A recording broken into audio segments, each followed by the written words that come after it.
Hello everyone, this is the second lecture of Legal History lecture series. In this lecture, we are going to learn about East India Company in short. After that, settlement of East India Company in India.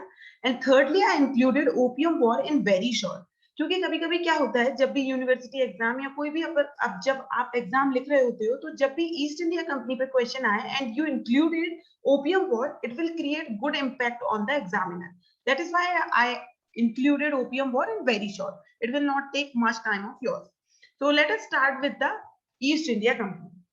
East India Company पहली बार India I थी 1600 में, charter of 1600 के जरिए. और ये charter India में कब आया था? 31st of December. ये चार्टर कब आया था? 31st of December.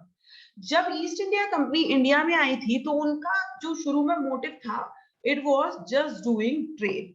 Later on, this motive got changed and they started interfering in the politics and other matters too. और ये जो इंटरफेरेंस जो स्टार्ट हुआ था, वो ऐसा नहीं था कि ईस्ट इंडिया कंपनी ने अपने मन से स्टार्ट कर दिया. इस इंटरफेरेंस में जो सबसे बड़ा हाथ था, वो था इंडियन रूलर्स का, जो उस टाइम पे हुआ करती थे. अब वो कैसे था, क्या था, that you will come to know about in the upcoming lecture series. So अभी सिर्फ इतना जान लीजिए कि ईस्ट इंडिया कंपनी इंडिया में कब आई थी? 1600 में, चार्टर ऑफ 1600 के जरिए. और ये चार्टर आया था 31st ऑफ दिसंबर को. शुरू में ईस्ट इंडिया कंपनी का मोटिव सिर्फ ट्रेड करना था. Later on it got change and they started interfering in the politics and other matters too. Now अभी हम पढ़ेंगे सेटलमेंट कैसे हुए. सेटल कैसे हो गए ब्रिटिशर्स इंडिया में? क्योंकि जब ब्रिटिशर्स इंडिया आए थे, तब और भी पावर्स थी जो इंडिया में ट्रेड कर रही थी. तो उनको ब्रिटिशर्स ने ओवर पावर कैसे किया और वो इतने अच्छे से सेटल इंडिया में कैसे हुए? तो जब ब्रिटिशर्स इंडिया आए थे, तो जो स्पाइस ट्रेड जो हुआ करता था, उस पर मोनोपोली किसकी थी? स्पेन की और पोर्टुगीज की. और इंडिया के स्पाइसेस तो वर्ल्ड फेमस है, अभी भी वर्ल्ड फेमस है, और तब भी हुआ करते थे. तो company also want to do trade in the spices. और इसी के चलते एक कॉन्फ्लिक्ट स्टार्ट हुआ किस किस के बीच में? कंपनी, पोर्टुगीज और स्पेन के बीच में. इन तीनों के बीच में क्या हुआ? एक कॉन्फ्लिक्ट टाइप का स्टार्ट हो गया कि यार हम ट्रेड करेंगे स्पाइसेस में, हम करेंगे. और इसी के चलते देयर वाज अ फाइट, जिसमें कंपनी ने सबसे पहले हराया स्पेनिश आर्माडा को एंड लेटर ऑन पोर्टुगीज को कब? 1612 में.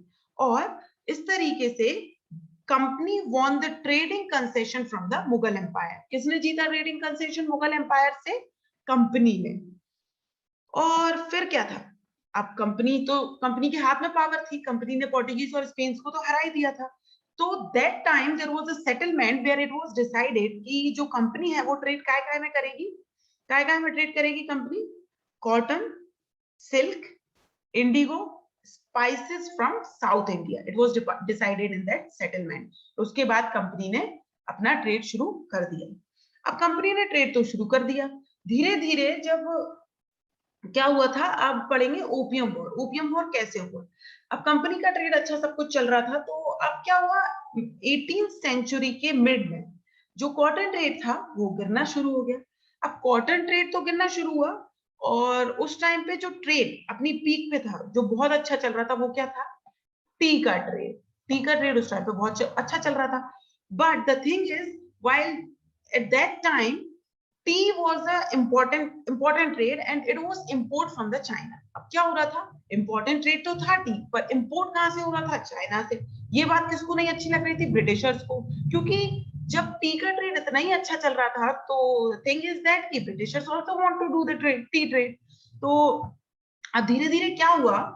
in the beginning of the 19th century, Britishers, or you can say that company started financing tea trade with the illegal opium exports to China. And this thing was not liked by the Chinese and they opposed the same thing, and that opposition result into opium war, और जो कि हुआ था 1839 में. But unfortunately जो Chinese थे वो इस वॉर में हार गए. अब जब वो हारे तो क्या हुआ? ब्रिटिश जो ट्रेडिंग था, ब्रिटिशर्स का जो ट्रेडिंग था, उसका एक्सपेंशन और ज्यादा हो गया. और जब ये एक्सपेंशन हुआ तो इसी के कारण, इसी के चलते सेकंड कॉन्फ्लिक्ट हुआ. किसके बीच में? फिर से चाइना और ब्रिटिशर्स के बीच में. और ब्रिटिशर्स सेकंड कॉन्फ्लिक्ट में भी हार गए.